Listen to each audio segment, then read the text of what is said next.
আসসালামু আলাইকুম গাইস, চলে আসলাম আরও একটি নতুন ভিডিওর সাথে। সো আজকে আমি এই ভিডিওতে নোডেমসু এর যে পিনগুলো রয়েছে সেই সম্পর্কে পুরো এক্সপ্লেন করব।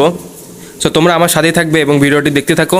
বাজারে অনেক ধরনের মাইক্রো কন্ট্রোলার পাওয়া যায়, যেমন Arduino Uno, Arduino Nano, Arduino Pro Mini. So এইগুলো দিয়ে অনেক প্রজেক্ট করা যায়। তবে রিসেন্টলি আরডিনোগুলোর দাম কিন্তু অনেক বেড়ে গেছে। আরডিনো উনোর দাম এখন বর্তমানে 1200 থেকে 1300 টাকার মতো। সো এই ক্ষেত্রে এই প্রজেক্টগুলো করার সময় কিন্তু অনেক বেশি খরচ হয়ে যায়। সো বাজারে একটা নতুন ডিভাইস আসছে, নাম হচ্ছে নোডেমসিউ। সো এই ডিভাইসগুলো দিয়েও কিন্তু সেম প্রজেক্টগুলো অনেক কম খরচে করা যায়। আজকের এই ভিডিওতে নোডেমসিউর পিনগুলো সম্পর্কে আমি বলবো এবং এই নোডেমসিউতে কোন মাইক্রোকন্ট্রোলার ব্যবহার করা হয়েছে, এছাড়া কোন ইউএসবি পোর্ট সাপোর্ট করে এবং কোন অ্যাপ্লিকেশন দিয়ে নোডেমসিউ প্রোগ্রামিং করতে হয়। এবং আমি এই ভিডিওতে কিন্তু সম্পূর্ণ ফোন দিয়ে এটা প্রোগ্রামিং করে দেখাবো। আর দেরি করব না, যাওয়া যাক মূল ভিডিওতে। তোমরা এই নোডেমসিউটি অনলাইন থেকে বা অফলাইন যে কোনো মার্কেট থেকে কিনতে পারো। এটার দাম বর্তমানে 300 থেকে 320 টাকার মতো। এই নোডেমসিউ ডিভাইসগুলা অনেক ভার্সনে পাওয়া যায়, তবে আমার কাছে যে ভার্সন আছে সেটা হচ্ছে নোডেমসিউ V3 12E মডিউল। যেই মডেলেরই কেন এই 8266 নোডেমসিউ এর কাজ একই। এই মাইক্রোকন্ট্রোলারটিতে মোট 30টি পিন রয়েছে। এই ডিভাইসটিতে ESP8266 মডেলের মাইক্রোকন্ট্রোলারটি বসানো হয়েছে, যা এই চিপের মধ্যে রয়েছে। তোমরা এখন যে আইসিটা দেখতে পাচ্ছ সেটা হলো প্রোগ্রামিং আইসি।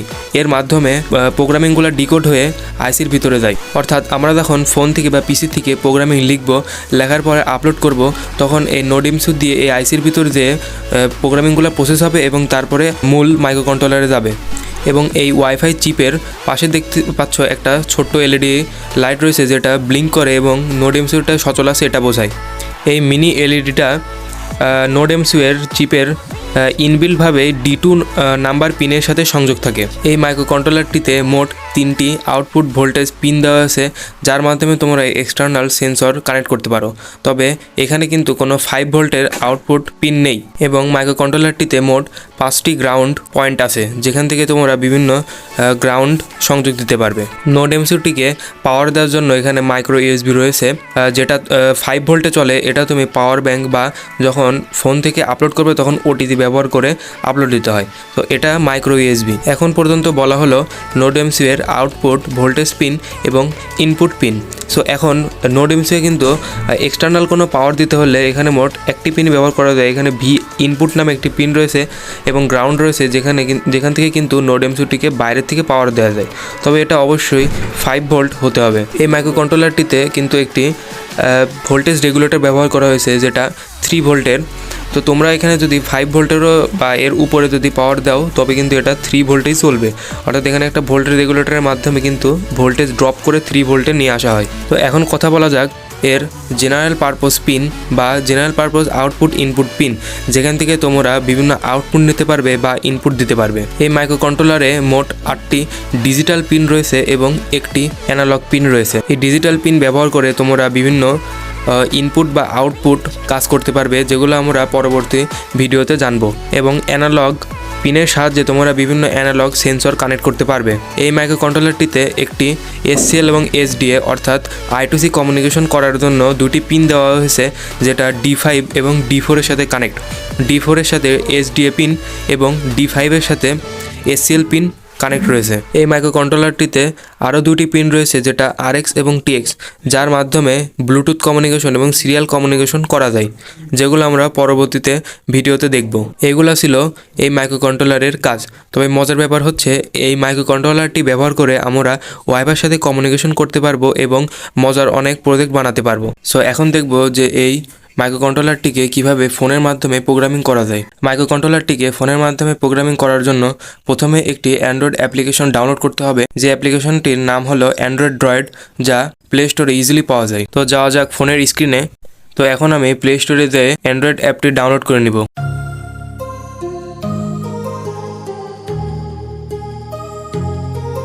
তো তোমরা দেখতে পাচ্ছ আমার কিন্তু আর্ডিনো ড্রয়েড অ্যাপটি অলরেডি ইনস্টল করা আছে, যে কারণে আমার আর ইনস্টল করার প্রয়োজন নেই। এখন আমরা অ্যাপটির ভিতরে যাব এবং সবগুলো সেটিং করে নিব। তোমাদের যদি অ্যাপে ঢোকার সময় কোনো পারমিশন চাই তাহলে তোমরা সেগুলো অ্যালাউ করে দিবে। অ্যাপ্লিকেশনে ঢোকার পরে ওয়েব পেজটা ঠিক এমন হবে।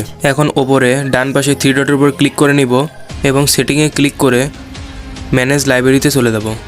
তো ম্যানেজ লাইব্রেরিতে যাওয়ার পরে দেখো অ্যাভেলেবেল নামে একটি অপশন আছে, তো অ্যাভেলেবেলের উপর ক্লিক করে দিব। অ্যাভেলেবেলের উপর ক্লিক করার পরে আমাদের সামনে একটা এরকম পেজ আসবে। সো এখানে আমরা সার্চ করব যে ESP8266। এটা লেখার পরে আমাদের একটু স্ক্রল ডাউন করে নিতে হবে। স্ক্রল ডাউন করার পরে এখানে একটা অপশন আছে যে এক্সাম্পল কোড ফর ESP8266। তো এটা আমাদের ইনস্টল করে নিতে হবে। আমার যেহেতু ইনস্টল আছে তাই আমি আর করলাম না।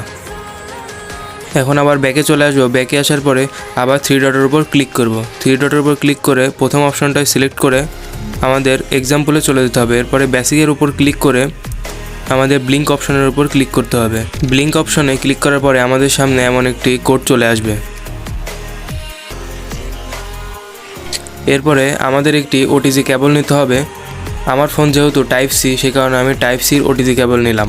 এরপরে একটি ইউএসবি কেবল ওটিজির সাথে কানেক্ট করতে হবে এবং মাইক্রো ইউএসবি নোডেমসের সাথে কানেক্ট করতে হবে। তো আমার কাছে যেহেতু এগুলো আছে তো আমি এগুলো কানেক্ট করে নিই।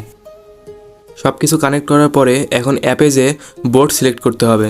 আমরা আবার 3 ডটের উপর ক্লিক করে সেটিংয়ে যে বোর্ড টাইপে যে ESP8266 এর ওপর ক্লিক করে দিব।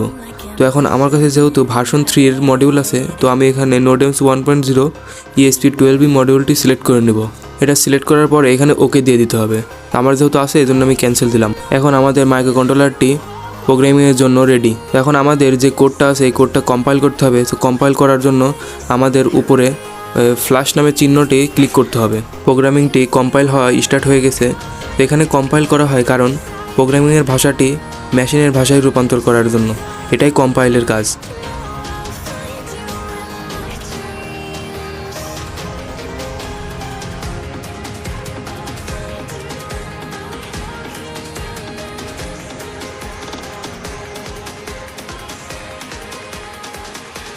কম্পাইল করা শেষ। এখন নোডেমসিউতে কোডটি আপলোড করতে হবে। কোডটি আপলোড করার পূর্বে আমাদের ওটিজিটি ফোনের সাথে কানেক্ট করে দিতে হবে।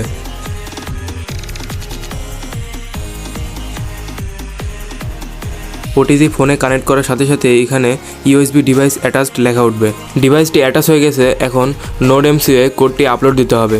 তো কোড আপলোড দেওয়ার জন্য উপরে একটি ডাউনলোডের মতো অপশন আছে, সেখানে ক্লিক করতে হবে। ক্লিক করার পরে এখানে ওকে বাটনে প্রেস করতে হবে। তারপরে কোডটি আপলোড হওয়া শুরু হয়ে যাবে।